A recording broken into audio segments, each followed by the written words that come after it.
And look at that. Damn. Hello. Hello, UK Crime Book Club. Oh, what are we in store for the next hour? Me and T are going to be having words about the people she recommends for these interviews. So, hello, Rod Glenn. Introduce yourself and tell us a bit about you. Hello, I'm Rod Glenn. I'm a writer and actor from Newcastle. That's me here. And books. Come on, we rehearsed this. Hold them up, move them. Oh, right, yeah, books. I do books, right? I do words and stuff, right? So I'll concentrate on mainly the sort of crimey stuff because I've done sci-fi and post-apocalyptic and things like that. But you don't want to know about those. We want to know about everything. Okay, well, with Slaughterville, which is actually a surrealistic reworking of one of my first novels, which was Cinema: The Northumberland Massacre, which is actually a 3-book trilogy. So there's 3 books in that. And what I did, it was after watching lots of Ben Wheatley films that are really quite surreal, Kill List and stuff like that.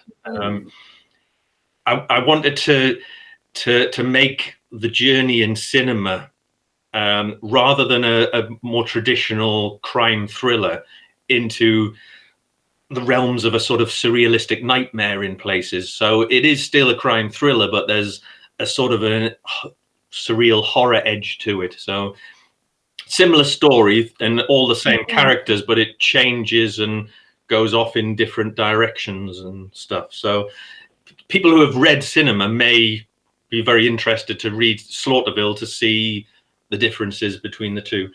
Action horror, no chance in hell. Sorry, no chance in hell.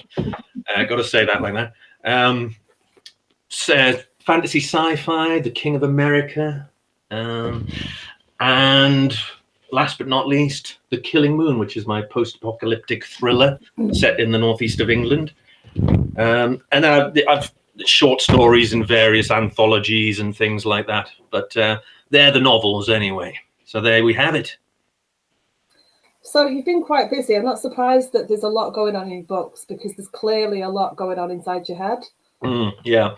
You must be a mile a minute. Sorry. There's a bit more oozing out there. Yeah. Got it back in. It's fine. I just lost about 300 words there, but it's all right. I'll make up some new ones. I don't doubt it. So why did you... There? Oh, hello. We are. We've got some hellos. We've got Leslie Lloyd, Tony Millington. I was just trying to have a look at who Facebook user is, but I can't see who that is. Oh, there's one that's TG. There's T. So there's Anne, Tony, Leslie. Hi. I'm assuming that T has tagged Anne because Anne wanted to come and watch. So say hello to Anne. Hi, Anne. Hi. We are going to have a fun hour with you, aren't you? Oh, yes, and it'll get even more fun. Cheers. I hope everyone has a libation of some sort in their hand and questions ready to ask about, I don't know, anything you like, really.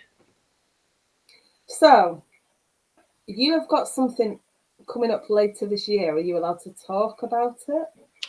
NDAs I can't really talk about. In terms of the acting side of things, yeah. Yeah, there's some big stuff. I've just been cast in a big HBO TV show, which congratulations. Thank you. In a stunt fight capacity rather than strict acting capacity, but they may throw me a line or two, you never know. So I'm looking forward to that. It's nigh on a month of sword fighting and either beating the crap out of people or probably getting the crap beaten out of me. So yeah, that'll be fun. So yeah, but I can't say the name of the show or anything, but yeah. Fair enough.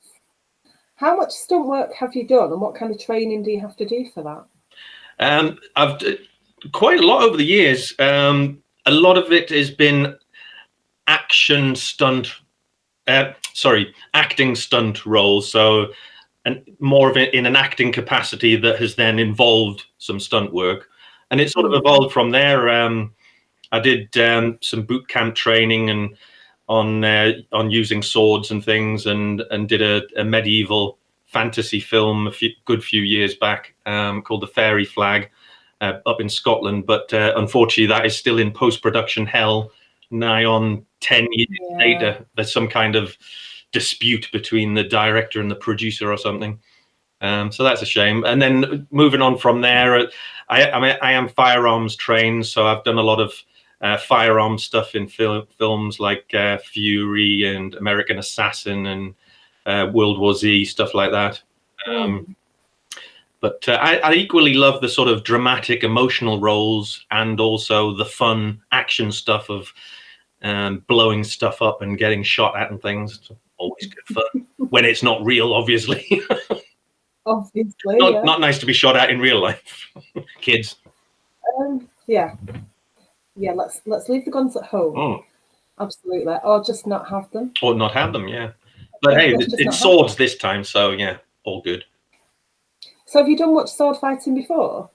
What else? In Macbeth, the Michael Fassbender version, yeah, in there. The Hollow Crown, did a big fight scene in that got really messy. I don't know where their health and safety guys were on the set of that, but we had extras running around with flaming torches and swords. We had horses bolting through the crowds, people getting injured left, right, and center. It was carnage, but good fun. I didn't get injured. It sounds like it. It sounds like just a day down at the pub, right? Yeah. Oh yeah. I'm very accident prone. I'm always getting injured, but actually that time. Oh, that's one of the questions I was going to ask you about certain things that have happened. So when we had our promo, I went off and said to my youngest daughter, who's 11, I went off and said, "You never guess what's happened to Rod Glenn." She's like, "Go on." I was like, "He's actually been." Go on, finish my sentence for me.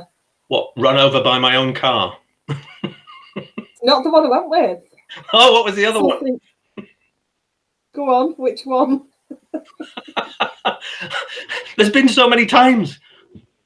You've been struck by lightning. Oh, right, yes, that one. Yeah. How is that not your go-to? That just shows how accident prone and clumsy you are. If struck by lightning isn't the first thing in your mind. To be honest, I was warned. My wife Vanessa, we were in Thailand. We'd been on a trip and things, and I came back to we had this lovely little place right on the beach, and I said, "Oh, I'm going to go for a shower," and Vanessa was watching this huge lightning storm out to sea, and she said, "Dad, probably not a good idea because of the storm." I said, "It'll be fine. It's fine. It's miles and miles away, and I'm sure they've got good insulation and stuff here."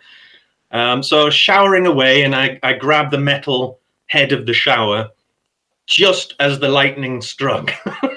So I'm like, drop to the ground doing this. Vanessa comes running in, but then sensibly stays way away from me. And I go, "Are you all right? Are you all right?" Yes, I'm fine. So yeah, I mean, these things happen, don't they? Do they? To me, they do. I hope not. I do not want to be hit by lightning. At the same time, finally got my hair straight. I don't want it frizzing up again. At the same time as me getting hit, the lightning forked off and it hit the bar area, and the poor barman got struck at the same time. He dropped to the ground shaking like I did, and all the people in the bar started laughing, thinking he was just joking.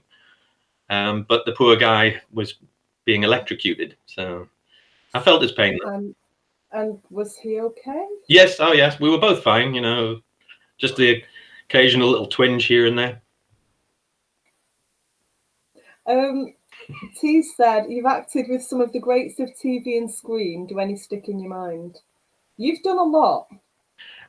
One of the greatest moments for me was working with Michael Keaton on American Assassin. He was just the nicest guy, really quiet and humble. And my first day on set, he came straight over and introduced himself. Like, "Of course I know who you are. You're bloody Michael Keaton. You're Batman, for Christ's sake." But that's how humble he was. He just, "Hi, I'm Michael. Great to have you on the set," and everything. It was just, what a lovely guy. How nice is that? Yeah. And yeah, I worked with the likes of Brad Pitt and George Clooney, Matt Damon, and all that, and they've all, I have to say, every single big A-list person I've worked with have all been lovely, really nice, polite, friendly. Not a bad word to say about them. And that's just not just in case any of them are listening, or no, I'm not sucking up. No, I believe you. I think you'd say it as it is. Yeah. Funny story on World War Z. Brad Pitt was absolutely lovely to everybody and a really nice guy, and actually saved one of the extras when she nearly got trampled when there was a huge riot scene. But his body double, who did lots of scenes, thought he was absolutely fantastic and was such an arsehole about it. A total, and yet the real Brad Pitt was a really nice guy, but this body double was. Yeah, so I think things went to his head a little bit, bless him. Bit of imposter. Yeah. Not good. Not good at all. So, was there a certain thing that a character is the word I'm after. Is there a character that you would really like to play? Whether it's been done before or not been done yet? Do you have like a dream one? Dream character, yeah. You see, I would have loved to have played Jack Reacher, but well, I'm a bigger guy than Tom Cruise is, but I envisaged someone like Dave Bautista or someone like that to play Jack Reacher, someone with a really big presence. But I've always really wanted to play a Bond villain. I'd love to play a Bond villain. Yeah. I could be sinister. Yeah. You really do just make me laugh with stuff though, because you are quite terrifying. Like, we're sat here now, and I said this to you when we were recording last. You sit here and you're like the nicest guy, and we sit and laugh, and then you do that. Well, go back to the scary face again. Really quite intimidating. I don't know what you mean. But that's why I get to play bad guys a lot. About all sorts. Yeah, and I was telling my husband that we talked about all sorts, and that he just kept flicking between characters and voices and different things. And I'd been watching obviously some clips of you and different things, and it's quite striking. The difference. Hey, thanks. What am I going to say? What did you watch, by the way? I've still got the list here. So I'd still need to watch Monster. You still haven't watched Monster? I've still not watched Monster. I know. I'll get my agent. That's it. Yeah. Yeah, you got me this gig, didn't you? But you do play an excellent psycho. Thanks. Yes, I don't know whether that is a compliment or not. I'm going to take it as one, though. Yeah. You should take it as one. Thanks. Because not many people can just switch it on and off.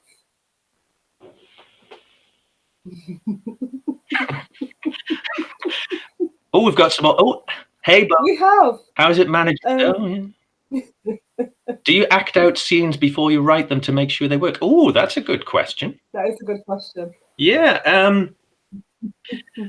I have done, but I've got one of these really mental imaginations, and I can just either lie there with my eyes closed, or even while we're talking, and I can see everything in crystal clarity. Is it even down to complex fight scenes and things like that? But yes, I have done, and I've done a lot of acting out scenes in preparation for actual filming. And things like self-tape auditions and stuff. My wife helps me with many of those, and has played all kinds of crazy characters, including Brenda Blethyn in Vera. She's played Vera opposite me when I've auditioned for that. And I wish she was about, actually, because she does a fantastic impression of Vera. If ever they need someone to come in and replace Brenda, then my wife Vanessa could do it, no problem. And Vanessa's all over it. If anybody ever asks her, she's top of the list. Yeah, and she's a real Northumbrian. She's from Blythe, so. Ah, right, okay. Somebody is asking, how is it managing tea? So we should explain that T is one of your authors. She is, yes. So And she's explain what lovely. that entails. Well, it means I'm just going to put my feet up and sit back and let you answer. it means to be an author at Wild Wolf, you've got to have a bit of a screw loose, really. And T certainly ticks that box. And in fact, I think there's a double tick there somewhere. You said it, not me. I did not say that, T. Hey, what am I gonna do, eh? But yeah, we've got, I don't know, something like about 100 authors on Wild Wolf's books. And T has been with me quite a number of years. We've published a few of her books. Under TK Gearing. Yes, TK Gearing. Sorry, yes, I always just call her T, you know, because we're like that, you know, me and T. Good pals, yes. She's very easy to be good pals with. She is, she's canny. She's not bad. She's not a pick a bother to man the beast. Yeah. She's not what, sorry? She's not a pick a bother to man the beast. Yeah, I think it's a Yorkshire saying, I don't know, but it's something I'll say, you know. It was Kaz that asked that. Caroline Maston asked, how is it managing T? I've just managed to get it on my phone to see because it's just come up as Facebook user and I've no idea why. I'll see. And it was also Kaz that asked the question whether you act out scenes. Oh, she's good. Did you say you're a pussycat? Yeah. Are you a pussycat? I am, really. You know, I play all these hard men roles and gangsters and psychopaths and serial killers and mercenaries and stuff. But yeah, just a nice guy, really. Oh my God. I'd agree. We've had a lot of fun having little chats off camera. We've got one of T's books coming up in the charity auction. I'm not sure who has said that. That's probably Kaz again, actually. Yeah, it was. It's Ghosts of Timeless Cottage, if I remember rightly. Yes. Beautiful, beautiful story. And somebody has asked, would you write in other genres? So tell us about all of the genres that you've written in, because you've not just done crime. No. So I start off a story with a basic premise, with absolutely no genre in mind whatsoever. And then I start to write it, and they naturally then sort of edge towards not usually a single genre, but usually a crossover of several genres. I'd agree with that. For example, Slaughterville is predominantly a crime thriller, but has elements of horror in there and whatnot as well. Cinema is a crime thriller. The Cinema series is a crime thriller, but there are small elements of horror in it as well, and they're very gruesome. All of my books do tend to have elements of dark humor in them. I like to throw a lot of dark humor and normal humor as well, because you need a bit of, in very, very dark books, you need a bit of light in there just to give it to balance, but also a bit of light actually then shows the darkness, shows it to be more powerful.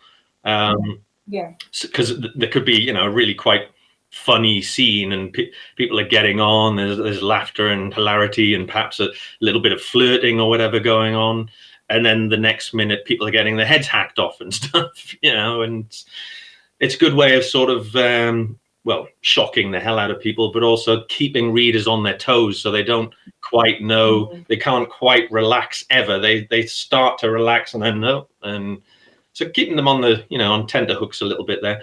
But in terms of genres of that I've written in, I mean, No Chance in Hell is full-on action horror. A bunch of mercenaries facing up, well, 7 mercenaries facing up against a monstrous horde of demons in their hundreds of thousands. It's kind of like a Rorke's Drift, Alamo kind of situation. We've got The King of America, which is sci-fi fantasy set in an America that's ruled by a monarchy many hundreds of years into the future. The Killing Moon, which is a gritty post-apocalyptic thriller, Again, it's straying little bits of horror in there. But in all of them, there's elements of romance, of camaraderie, of drama. So there's bits of everything in there. You can't say a book is just crime or is just horror. They all have all of the elements and all of the other genres in there, in varying levels. Some small levels, some larger levels. But yeah, I don't like to pigeonhole them, and I don't like to start off with a specific genre in mind. I just see how the story goes, and then it'll sort of shift. Sorry, I rambled there a bit. Did I lose anyone? No, I love the rambling. Hello, Rambling's are we good. still there? Hello? Right, yes, sorry, we're back again. Rambling's good. If I just said, so you're a writer, and you went, yep. And so you're an actor, yep. No, we like rambling. Rambling's good. Rambling's where you get the good stuff. Okay, that's all right then. Absolutely. Okay, serious question for you. Very serious. Are you ready for this? Oh, go on then. Do you have a zombie apocalypse plan? I'm a writer. Of course I do. Go on, tell us. Mine's just to outrun everybody else and lock something with me on the inside. That's it. That's all I've got. No, I did have plans involving Bamborough Castle and stuff like that, but actually then I started to scale it down a bit. My brother, who lives in a small village, called Ursden up in Northumberland, near the coast, he has his own cellar. I'm nodding like I've heard of it. I'm sorry, I haven't, but carry on. It's okay. He has his own cellar with hundreds of bottles of whiskey, so I would just go there and get blind drunk. Oh, Bagsy, that corner. I'll have that corner over there. Yeah. Because at the end of the day, if it's a zombie apocalypse, it's going to be a bit of a shitstorm, especially if they're fast zombies. If they're shambling ones, hey, I'd have a ball with that. The fast ones, that shit is scary. So I'm sorry, are there fast ones? This is news to me. Yeah, you know, like your World War Z's, out of Thriller. World War Z, 28 Days Later, those kind of zombies. That's scary shit. So if that's happening, I'm locking up the doors in my brother's basement, and I'm just going to work through his entire whiskey collection. And in. Make room for me, the husband, and the kids. Awesome. Cheers to that. They can't have any of the whiskey, though. No. Hell no, it'll be rationed.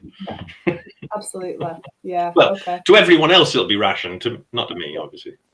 T wants to know, out of every star that you acted with, who would you go out for a drink with? Which is a variation on one of her favourite questions, which I'll also ask you. Out of your characters, is there anybody that you'd go for a meal or a drink with? So we've got double-edged question. Ooh, actors. I'll start with that one. Actors that I've worked with. Michael Keaton, although he's a lovely, lovely, lovely guy, I think he's too quiet. So when I was hanging around in between takes with George Clooney and Matt Damon on The Monuments Men, and Bill Murray was there as well. I'd go out with those three because they were a hoot. George Clooney was showing us all dodgy jokes on his phone and things, and Bill Murray was just crack. I can't even remember what he was saying, but just definitely those guys. They'd be a hoot. And what about from your books? For my books, I can't go out with Han Whitman from the cinema series because I am Han Whitman. But hey, if you're going to be in good company, then great. I'll talk to myself all night. Actually, the mercenary leader, ex-SAS Major Tom Geordie Guthrie. Yeah, from No Chance in Hell. Him and his sidekick Croc. They would be awesome to go out with. Croc's ex-Australian SAS. So those two guys would be great. Can you do an Australian accent? That's an accent I can't do very well, actually. Okay. It's no judgment. All I can do is a Mancunian one. That's it. Do your Mancunian one then. That's it. That's my voice. Yeah, it's terrible. It's awful. Terrible. Not the Mancunian accent, just mine. Mine's terrible. Well, I can do a Welsh accent, because I've done a few self-tapes for Welsh accent. It's more of a Valleys accent, you see. But yes, I do like the Welsh accent. It's very sing-songy, you see. But not very Australian, though. It isn't very Australian. But I've just thought of, it's one of our members' birthdays today. So he probably isn't here. Oh. Because it's his birthday. Sod him then. Fair enough. So, to the lovely, lovely Steve Munoz, who I still don't know if that's the way to pronounce his surname. Munoz? And your gift is, I'm not singing. Happy birthday, Steve. I'm just going to take that clip and send it to him later. That'll weird him out. Oh, I should have blown him a kiss as well. There we go. Tony Millington, hi Tony, wants to know what it was like working on Whipper Street. Oh, that was great. The attention to detail with the locations and the costumes and everything was fantastic. And I didn't work very closely with the other guys, although I did have a few chats with Jerome Flynn, who was a lovely guy. But we talked mainly about Game of Thrones, about his role in Game of Thrones. So, yeah, I worked very closely with Francis McGee on the train crash episode. Whitehall something it was called, the episode where I play a train robber in it. And he was a really nice guy, hilarious guy as well. In between takes, well, actually, he got told off by the director a few times because he was larking about so much. So he was good fun. Yeah, I enjoyed it. I loved the costumes as well. They were great. I'm trying to remember the last thing I saw Robson Green in. Sorry, Jerome Flynn. I'm thinking Robson and Jerome. You just aged yourself there. Is that, have I just aged myself? We bought my nana the tape, if we're talking aging myself, tape cassette of Up on the Roof, and she was thrilled. She loved them. Wow. Yeah, that was a bad age myself. That was terrible. But after because Jerome Flynn was obviously in virtually the entire of Game of Thrones. So I'm not sure what he's been in since then. Never watched Game of Thrones. I've never seen it. What? Get out.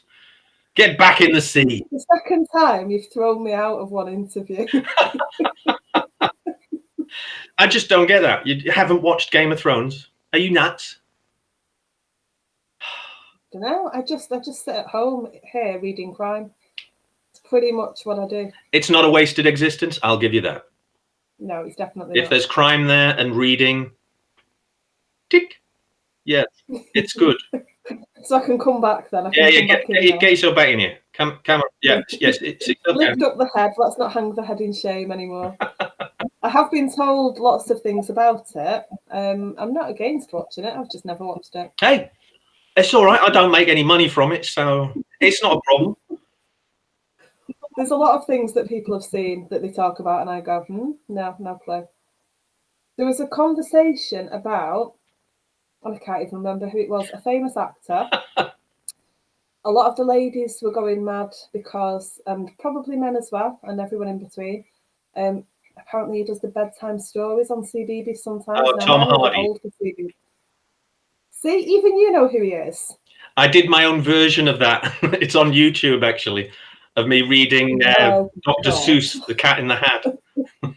Right. Check it out on my YouTube that'd channel. be a good film to be in. That'd be a good movie to be in. Yeah. That'd be good. But yes, one of our favourites. I'm sort of trying to channel a bit of Tom Hardy when I do that reading there. So have a watch. You'll love it. I'll have a look. I've not seen his either though, so maybe I'll have to watch both. Who knows? I have no idea. I think it's on YouTube. Yeah, have a look. T wants to know. Oh, Tony said The Walking Dead. I don't know what that's in relation to. Oh, did Jerome Flynn turn up in Walking Dead? Oh, thank you. Yeah, okay. Not seen The Walking Dead either. I got bored of The Walking Dead after about season 3 or 4, and it just got a bit samey, and it got less and less and less about any of the zombies or anything, and just about human beings being horrible to each other. It got a bit depressing, to be honest. And I know the apocalypse is supposed to be depressing, but throw a bit of levity in there, for Christ's sake. A bit of a joke, a bit of a giggle. I don't know, a bit of a juggling act. I don't know, whatever. Just make it a bit more fun, for fuck's sake. Pardon my French. So T was saying, when you're out walking with V, do you act out parts? If so, do you get funny looks? Well, usually, not with Vanessa, but usually when I'm on my own, I'm usually going over dialogue, and I do sometimes get funny looks, and especially when I'm in the car, when I'm driving up and down to the London studios, which is a lot. You know, it's a 5-hour car drive, so I'm constantly going over dialogue, and if I'm stuck in traffic and people are looking at my car, they must be thinking I'm an absolute psychopath. So I'm like, yeah. What the? Is there anything any genre that you haven't acted in that you'd really like to act in? Yes, westerns. I've auditioned for a couple. Funnily enough, I was literally thinking westerns. Yeah, I've auditioned for a couple and not got the parts, but yes, I would love to be in a western. Huge fan of Clint Eastwood and a fan of John Wayne and the older guys as well. But yeah, and I've just heard that Clint Eastwood's doing a new western. He's 91 years old and he's starring in a western. I mean, god damn. It's quite a thing, isn't it? Because if everybody retired at retirement age, there would be no older people at all on TV. Logan's Run, yeah. There would literally be no representation. So we're relying on people to keep acting for as long as they can so that they're represented, which is a bizarre thing when you think about it. At the end of the day, actors, unless they fall out of love with the industry, there is no reason for an actor to ever quit, because I wouldn't. I mean, I'll continue acting till the day I die. I mean, yeah, I might be in a wheelchair and I might be drooling and shit, but and I won't remember any of my lines. But if someone's stupid enough to pay me and point a camera at my face, then yeah, I'll continue doing it. So yeah, why not? Are you working on a book at the moment? I have been, but I haven't. I apologize. I haven't written a word in well over 18 months. It's absolute disgrace because I've been so busy with everything else, and that's even with lockdown and stuff. I was just trying to hastily build up a voiceover career so that I could keep some money coming in during lockdown and stuff. So yes, it's a werewolf mystery thriller set initially in the Scottish Highlands, which then becomes more of an action thriller in the second half of the book. I'm about a third of the way through that and really need to get back to it. It's an absolute disgrace. Can you remember what the last scene you wrote was? No. Hang on, I'll tell you what the last scene was. To be fair, I couldn't tell you what I did 18 days ago. Never mind 18 No, because I've got it all here, you see, in my trusty computer thing. You know, where's it gone? Where am I? Where am I? What's my name? Where's he gone? Oh, there I am. Yeah.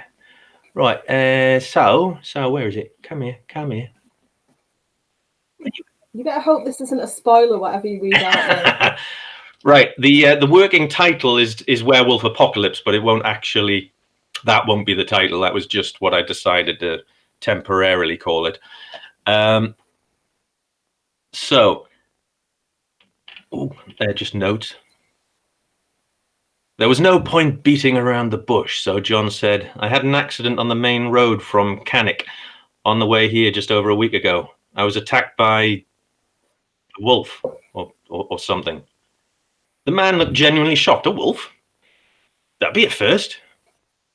I just wondered whether anyone would have been on duty or in the area that night. Someone who might have seen something. So yeah, that was the last scene. Well, a little bit of the last scene there. So it's basically a guy his life has fallen apart. His wife's left him. He decides to go on a sabbatical and a camping trip up into the Scottish Highlands and ends up getting attacked. And then shit starts to hit the fan. I can imagine you throwing a lot of it as you write. Yeah.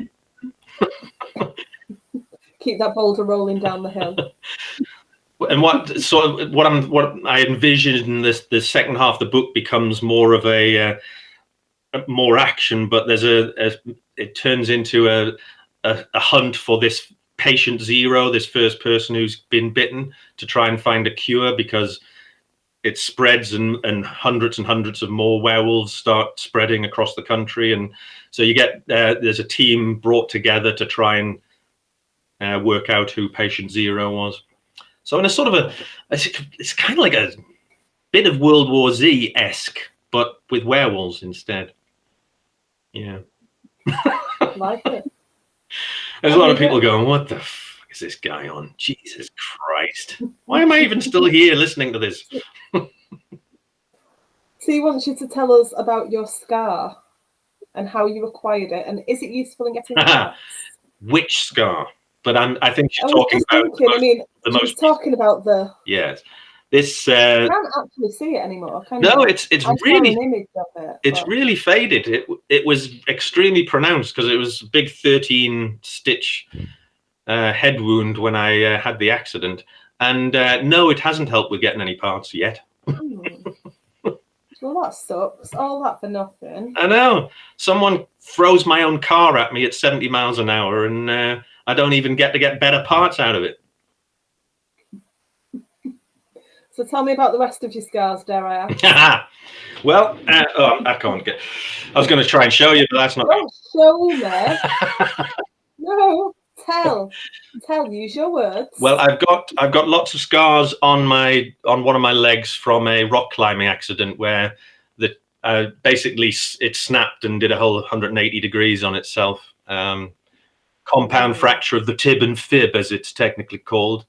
So that involved plates, bolts, a big rod, and various plastic surgery and stuff. So it still looks like I've got a bit of a wedge out of my ankle. I used to pretend when I was on holiday that I'd been attacked by a shark, but people didn't really believe that. So I bought from eBay a tiger tooth shark necklace thing to take on holiday and go, yeah, I tore this out of the shark's mouth after he bit me. But yeah, I'm not that good an actor. It didn't work.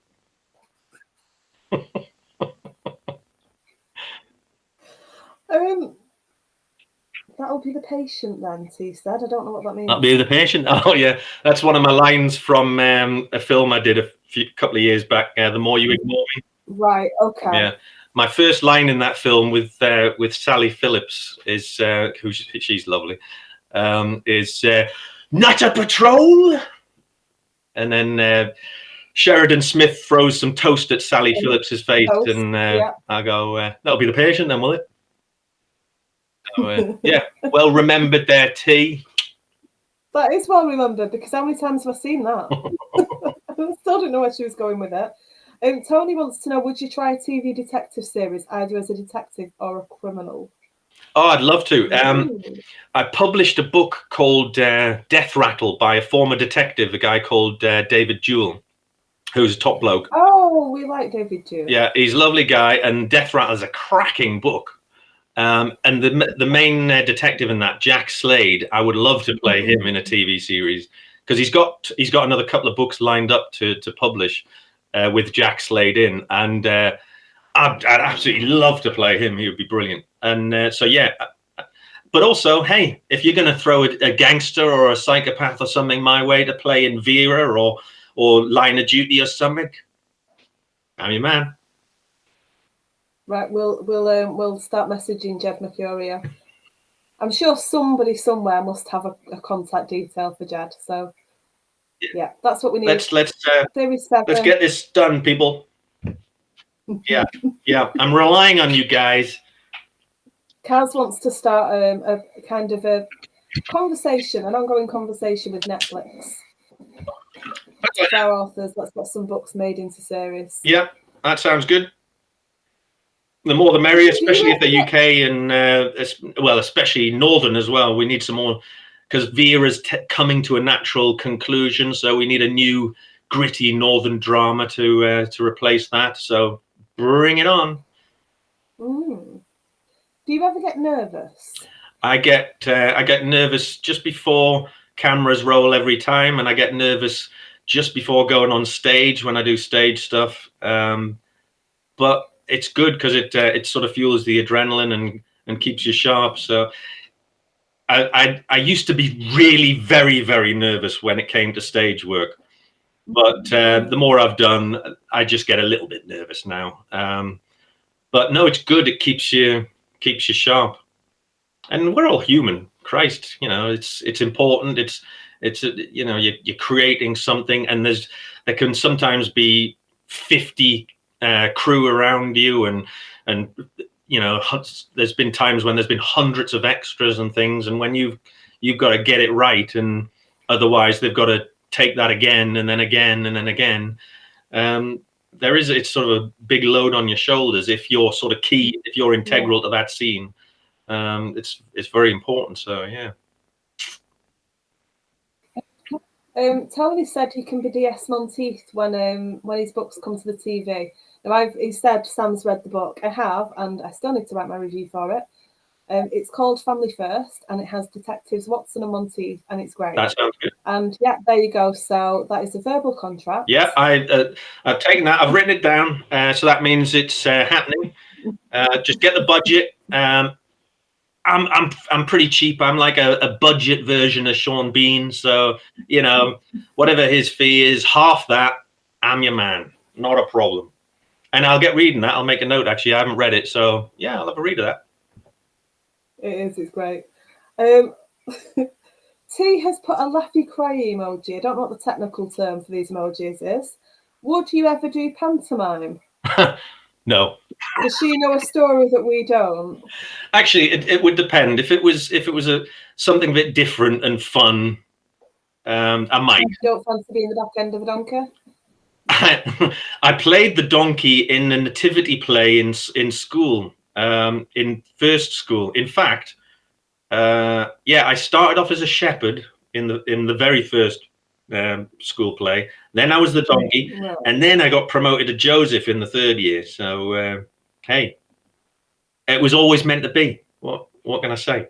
But pantomime, sometimes it just comes across as so naff. It's great for the kids and everything, but yeah, not sure. It would have to be something a bit quirky and a bit different. Sorry, Is T. there anything other than pantomime that you just think, do you know, I've never gone for a part like that. It's just not my thing. I've in drama school and early on many years ago, I did bits of Shakespeare and stuff, and I just don't have a love of that now.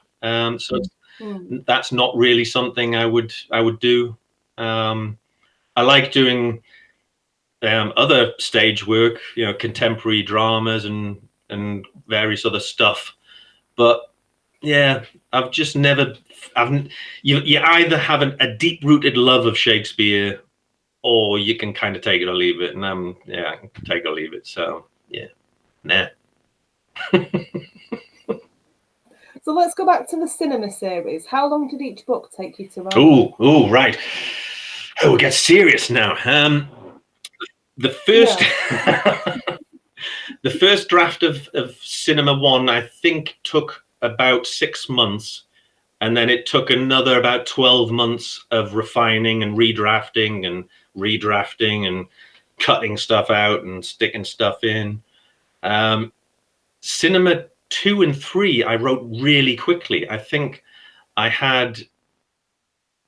first drafts were like 4 or 5 months, and the books I was happy to send to the publishers and everything within about a year of each of those. They just seemed to write themselves. And when I first wrote Cinema the Northumberland Massacre, which is the first book, it was supposed to be completely a standalone book about a what-if scenario, a normal guy who's never hurt anyone, never had a criminal record, been a nice guy, just wakes up one day and thinks, I'm going to see if I can break the world record of the most people murdered by a single serial killer. Sorry, I'm being attacked by a fly. Fruit fly. But then goes back to his normal life after he's murdered all these people and never does anything wrong ever again as an experiment, to see if it's something that emotion and everything else can be taken out of it, and just as a test, can I do that and then return back to my normal life? And that was it. It was supposed to be that one book, and then it became massive. Going back a while, it was 2012. It was in the top 10 of Amazon thriller, the Amazon thriller chart for about 6 months of 2012, and sold something like 40,000 copies.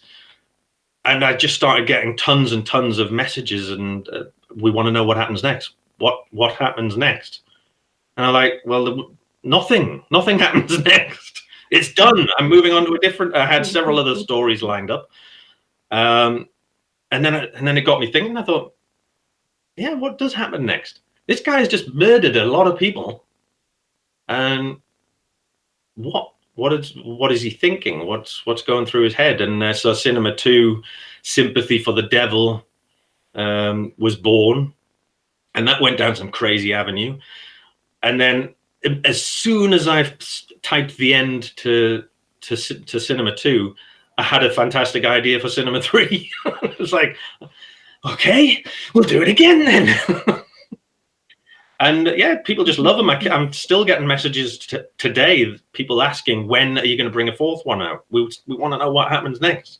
And I might. I've done actually some short stories in some anthologies and things that actually mention Han Whitman here and there. And actually, there's an alternative ending to No Chance in Hell where Han Whitman turns up at the end. So he's not dead yet, although he does keep dying. He's like, I don't know, Jason Voorhees or some shit like that.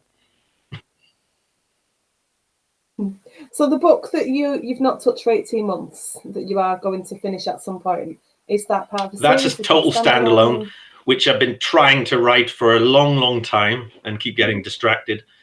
I say it's a standalone. I don't know. You never know. It's supposed to be a standalone.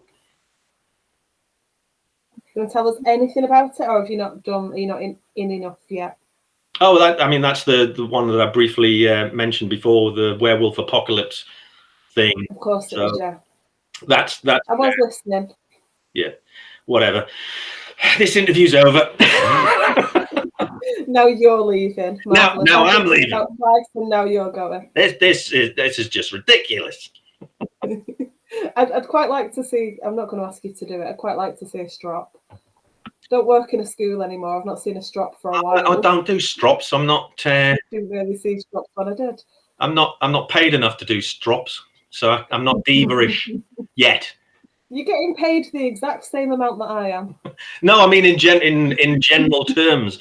If I was like a big Hollywood actor or something, and that people haven't supplied me with their blue M&Ms, then shit is going to get real. I was going to say blue M&Ms. Yeah, exactly. Or my Voss water.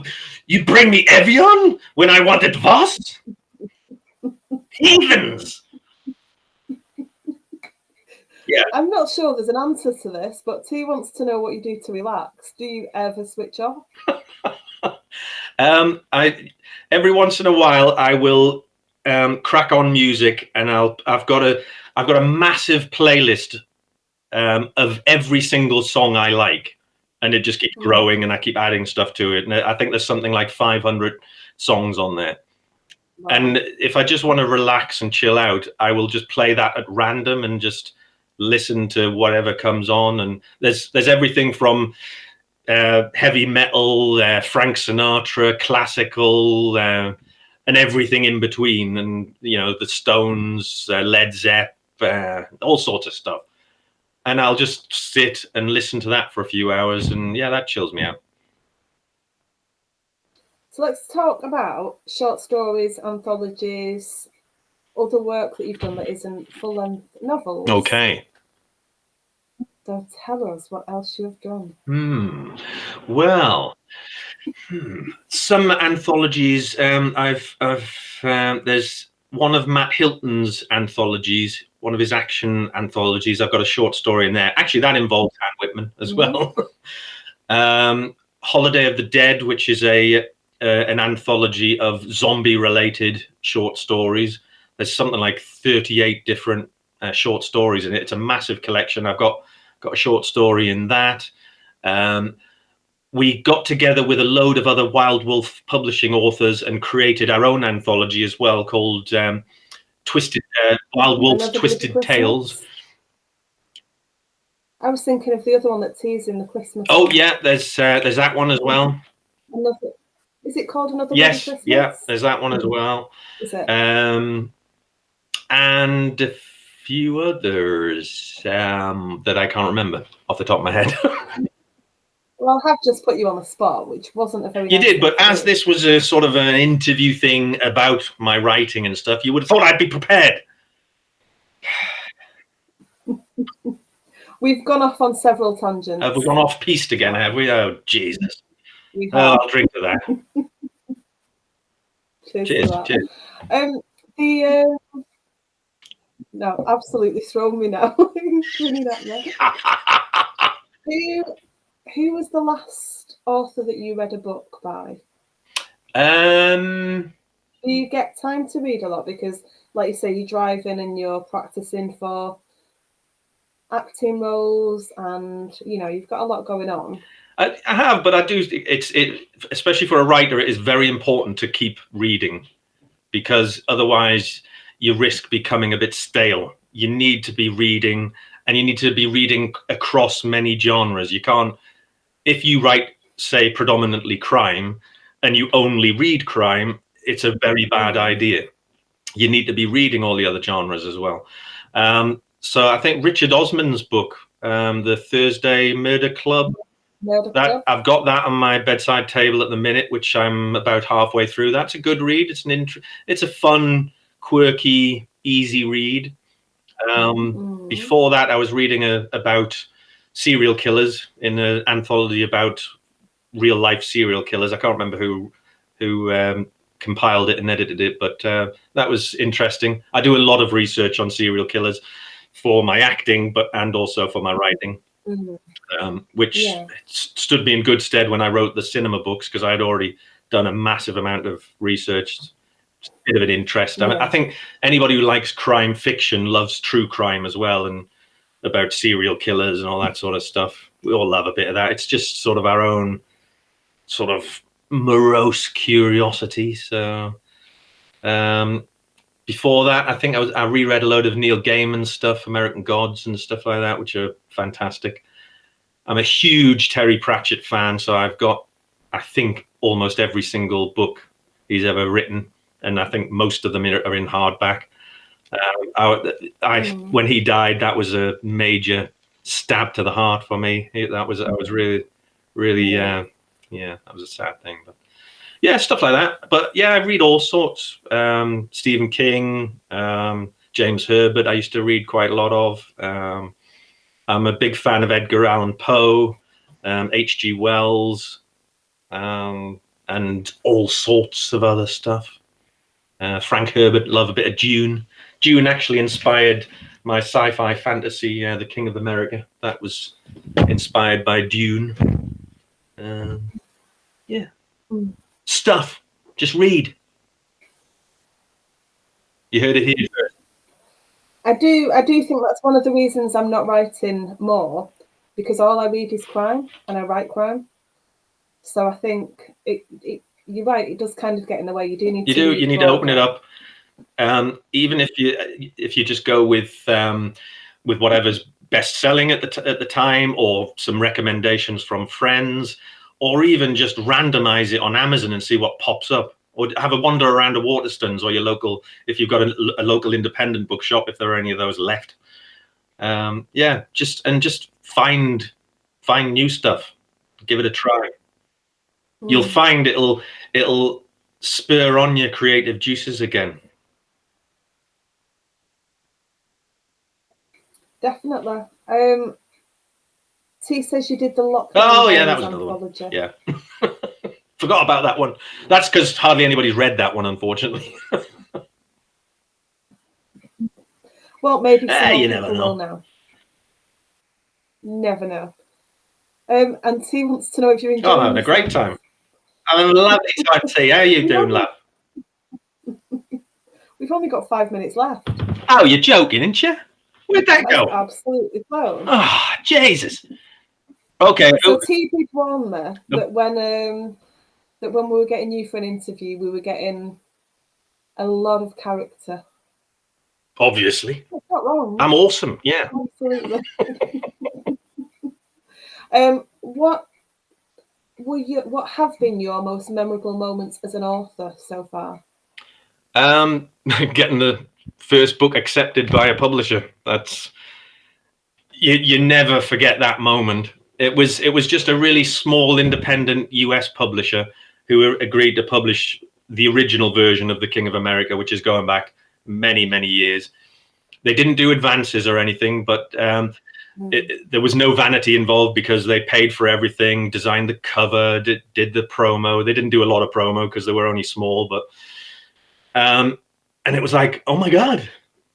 And they didn't do advances, but they did a $1 sort of friendly advance, and they send it out in a little plaque and things, and there's your $1 advance, and you're now a published author kind of thing. And it was just the best thing. It was a really nice thing for them to do as well, because they didn't have to do that. I mean, yeah, they were publishing my book, but it was a nice touch. And yeah, so I'll always remember that, and that was always fantastic. The other fantastic moment was when I decided to set up Wild Wolf Publishing and start to publish.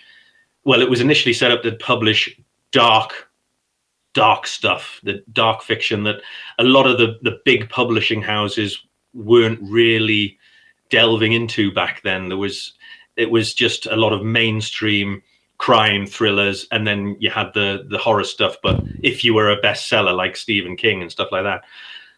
So we thought, there's thousands of extremely talented writers out there who probably have fantastic story ideas. Let's give them a chance. So we set it up and we just started getting inundated with submissions, and a good percentage of them were fantastic stories. And those that were good but weren't good enough, we gave our honest feedback to and said, try this, look at this, work on this, and resubmit in 6 months' time when you're ready, kind of thing. And yeah, just that went from strength to strength. We've published over 300 books or so now, so that's great. Love that. Wow. And I would never have met people like T. Or you, or any of these guys. Yeah. Absolutely. We have got 1 minute left. Would you like to give everybody a quick recap of your covers and tell them what to go on? I think you need to buy this one first. This one, No Chance in Hell. And this one, Slaughterville. And this one, The King of America. And you're too close. Hold it and all of the cinema books. That's 2 and 3 because I've already showed you one. And The Killing Moon. Yeah, if you like post-apocalyptic thrillers set in the Northeast. So there you go. Buy them all, and I will love you forever. And on that note, all that's left to say is thank you very much for joining us. My face is aching again. I've had an absolute blast. Thank you, everyone, for tuning in and throwing some really good questions. Actually, that's really kept the momentum going and everything, because Sam can be a bit, so yeah, it's been good fun. Northumberland isn't that. Oh, sorry, Newcastle isn't that far. Behave.